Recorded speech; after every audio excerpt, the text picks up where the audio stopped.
it like to date in your 40s? That's the juicy topic I want to talk about today. I have a video on this very channel talking about how I am in my 40s and I am not actually dating right now for anything long term. Like, I'm not trying to get married tomorrow. So in that video I said I'm single and I'm happy, which I am, but I'm still dating because it's not like I never ever want a partner in my life. Well, I want me a little boo thing when I'm ready. So in this video, I want to explore dating a little bit more, what it looks like in your 40s, because child, it's the ghetto out here. And just some of the juiciness that comes with that. I'm going to tell you some stories from this past summer of mine. So if that sounds kind of juicy and you want to stick around, hit that subscribe button. Make sure you like this video so you can see more of me popping up on your YouTube screen. And let's get into it. My name is Monique. I am the traveling Jamaican. Me and my teenage daughter, we moved from Jamaica to Mexico in 2022, and we haven't looked back since. Well, I've looked back a few times. I go to Jamaica once a year. I go to Jamaica every summer at this point, and that's probably going to continue while we live here in Mexico, because, and I have another video on this channel talking about this topic, the dating scene where I am in Mexico, that's in Merida in the Yucatan, it's not particularly jumping for me and what I like. I have not come across many Mexican men that I like, and I'm not in the touristy part of town where I can meet more outsiders. So dating prospects are kind of limited for me here. So I'm either going to have to import somebody or find somebody abroad, find somebody at Jamaica. Because I realize that, Jamaican men are all as I know and love, and nobody else is doing it for me right now. I mean, I haven't expanded my horizons much, but yeah, Jamaican men are where it's at for me right now. So I still go back to Jamaica every summer to try and just check out the scene and see what it's like. And this past summer was summering, so let's get into it. By the way, do you like my new baby behind me here? Let me tilt you up. I go to Paint and Sip often, or I've been 4 times. And this is my newest baby. So love her. If you're in Merida and want Sonia's details, because she's the one I host Paint and Sip here in Merida, let me know and I will shoot that on over to you. Instagram DMs are the best way to contact me, or you can hit me up on the contact form on my website. Both of those links are of course in the description box below. People hit me up all the time wanting to move to Merida for advice. I do offer consultations, so I can scoot you over that link as well. It's $50 for 30 minutes. Like, don't try to shortchange me now, because I've spent 2 years here gathering all the intel so that I can help you out. Just putting that out there. All right. So earlier this year, I started watching Blackish. No, not Blackish, Grown-ish. So you might be familiar with Blackish. That's the series with Tracy Ellis Ross and Anthony Anderson, and they have a bunch of kids. Grown-ish follows one of the kids who went off to college and did that whole thing. So, like Huxtable spin-off. That's how we got the Hillman College and blah, blah, blah. Similar thing. So it follows the young girl as she goes off to college, and I don't know why, I think I saw a clip on Twitter, which is my favorite social media platform, and I watched it and I was like, I want to watch the series. And so I went over and I watched the series, and it really got me thinking about some things. Will we ever relive them again, or how do we relive them again? I think is what I wanted to talk about. And I'm talking especially when it comes to like things like your first kiss, and when you have that first crush, and do you still get butterflies in your tummy? Will I experience that kind of first love newness again as someone who's been through relationships, who's been technically married, who's done a lot in my 4 decades on earth? Are we too jaded as midlife women to experience all these new things again? I was a little bit jealous of the young girl going through and like having her first crush again and doing all of that, and I was just like, I don't know if we'll be able to capture that spirit anymore coming out of all the wonderful relationships that we single women who are still, we women who are still in our 40s and are still single, yeah, we've been through a lot. So which parlays me into my first story of, being single, fly, walking in the parking lot in Jamaica, in a supermarket parking lot. And this guy pulls down on me in the car in the parking lot, and he's like, babe, can I talk to you for a minute? And I'm like, oh, sure, of course you can talk to me for a minute. So he proceeds to ask me what I use in my hair, because it was out in its afro, and I'm just like, that's what you wanted to ask me. Anyway, so I answered him and I told him, So I answered him and I told him I use shea butter and some natural oils and stuff, and he was like, okay, cool, so are you single? So I'm like, why you never start off with that, sir? Why you never just start off with that? But he said my answer to my hair question, he likes that I use natural ingredients, and that's what prompted him. No, sir, but okay, we'll let it slide because you're kind of cute. So and I also was quite impressed. The bar is in hell, because I was quite impressed that he asked me if I was single, because man nowadays them no business, and some woman to them just not business. If you're single or not, them want get in wherever them can fit in. And I'm just like, you have impressed me, sir, by asking me if I'm single, because nobody didn't ask them questions nowadays. So he asked me if I'm single. We exchanged numbers. This is right when I'm about to leave Jamaica for Mexico to come back home, and I'm just like, oh my God, why am I meeting all the fine men now?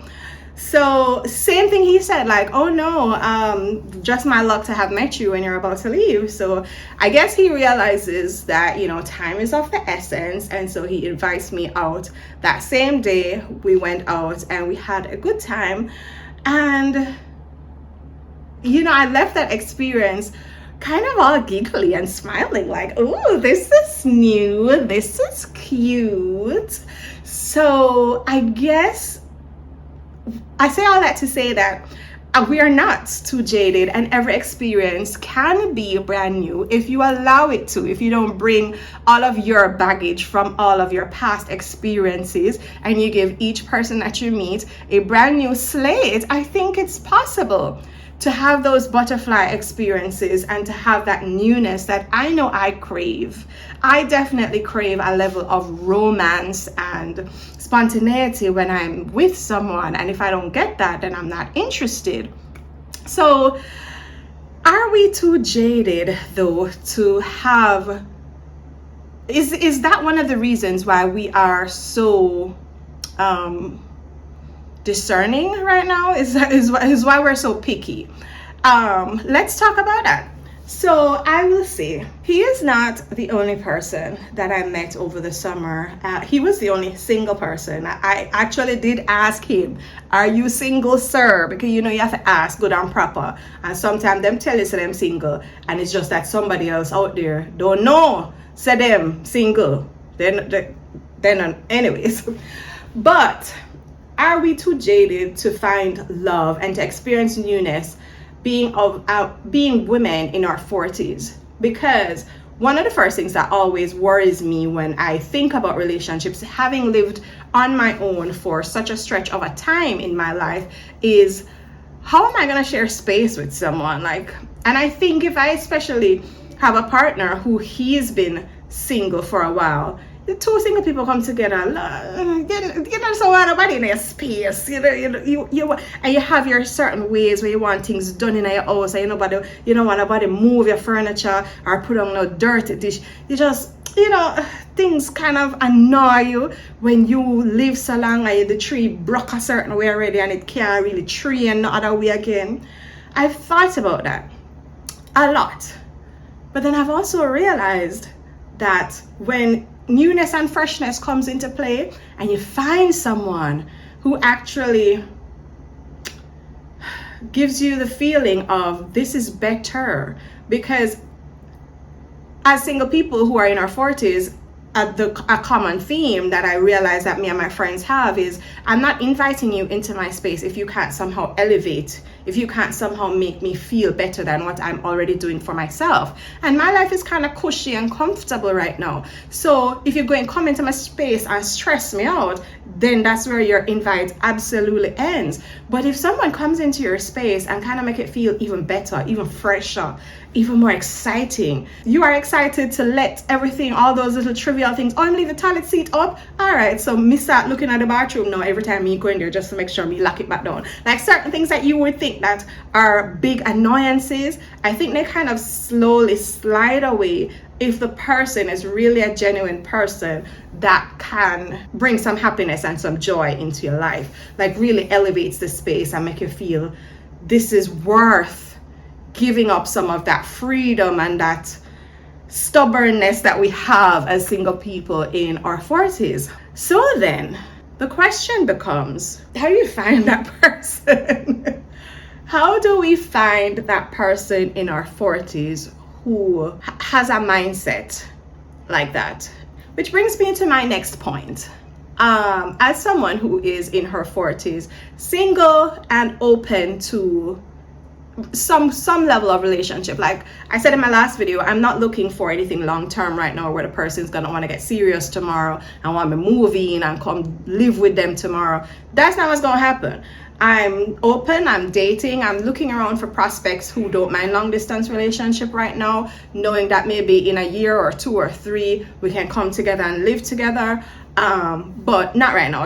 I'm definitely not looking for someone who wants me to come and live with them tomorrow.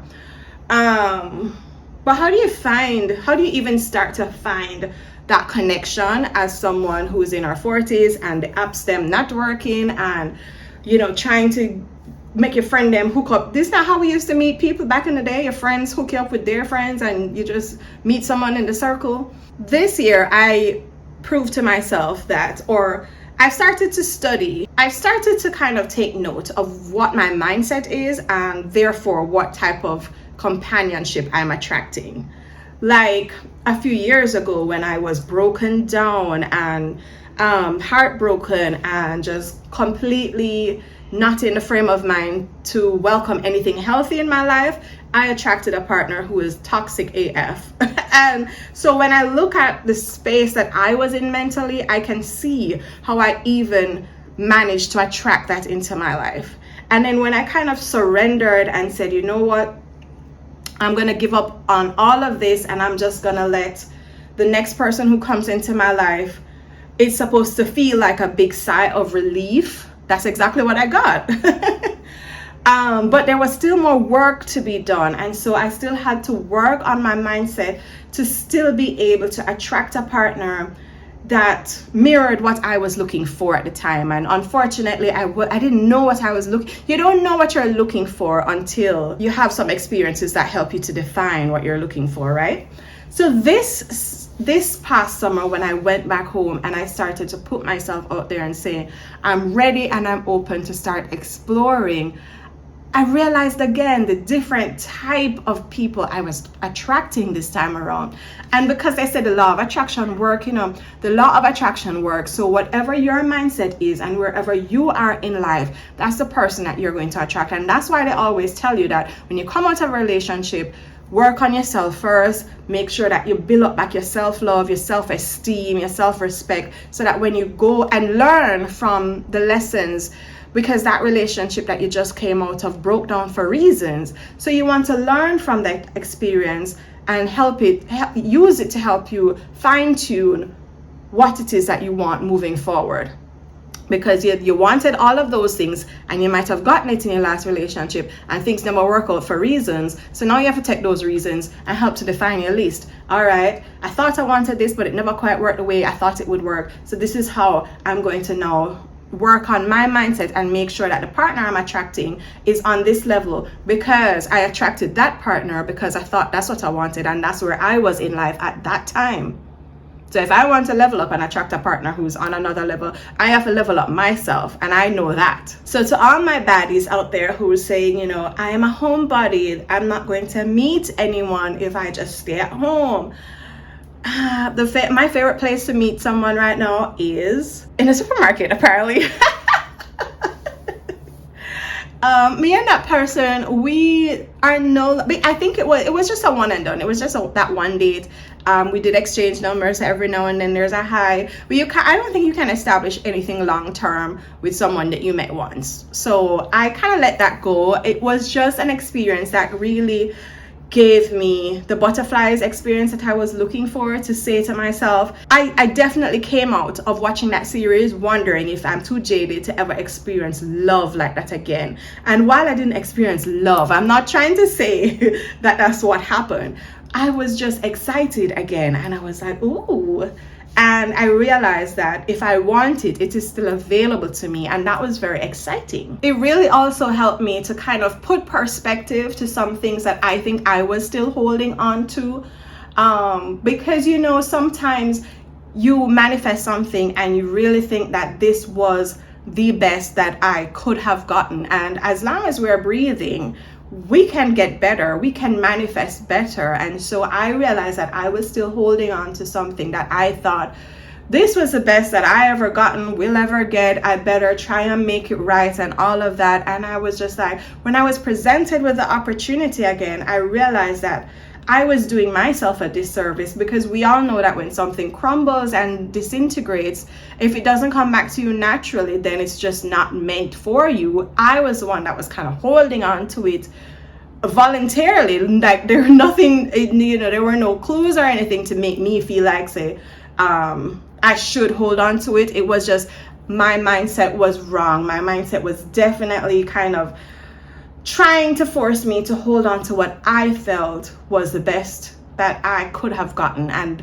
I needed to release and surrender that so that I could make space for what you want into your life. They say if you want a new car, one of the first things you do is to start to make space to sell your old car. If you want new clothes, you have to go through your closet and fling away the old clothes, then to make space for the new incoming.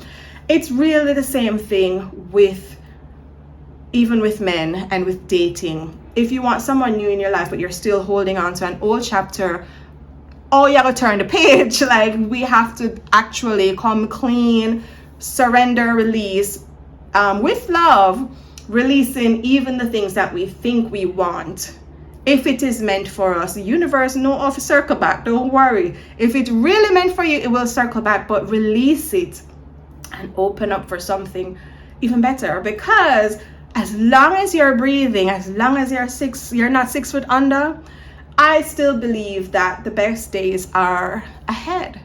There are some very hard days that are coming up, but there are some incredible days ahead as well. And so that's how I look at it. Like, okay, I'm in my 40s. I still haven't found my lifelong partner. I'm not married yet, and all of those things.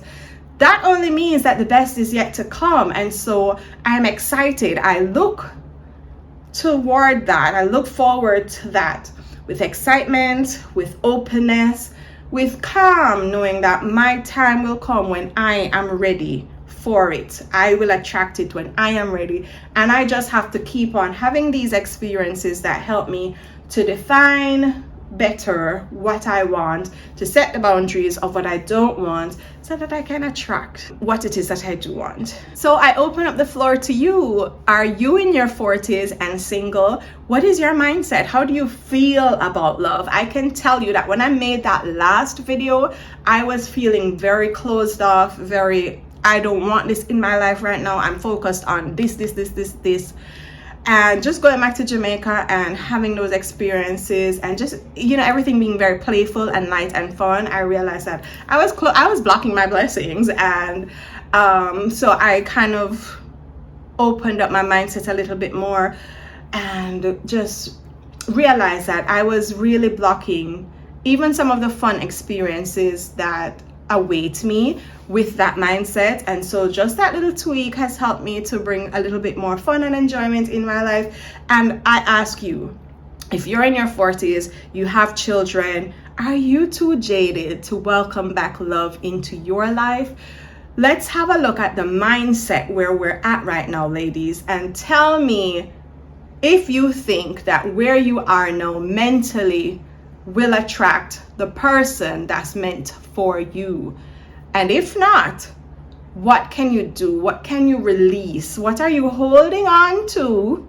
All we are holding on something, what are you holding on to that you need to release? What is the mindset shift that is needed so that we can be lighter and ready to welcome our happily ever after? Let's have a conversation down in the comments below. My name is Monique, and I will see you in the next one.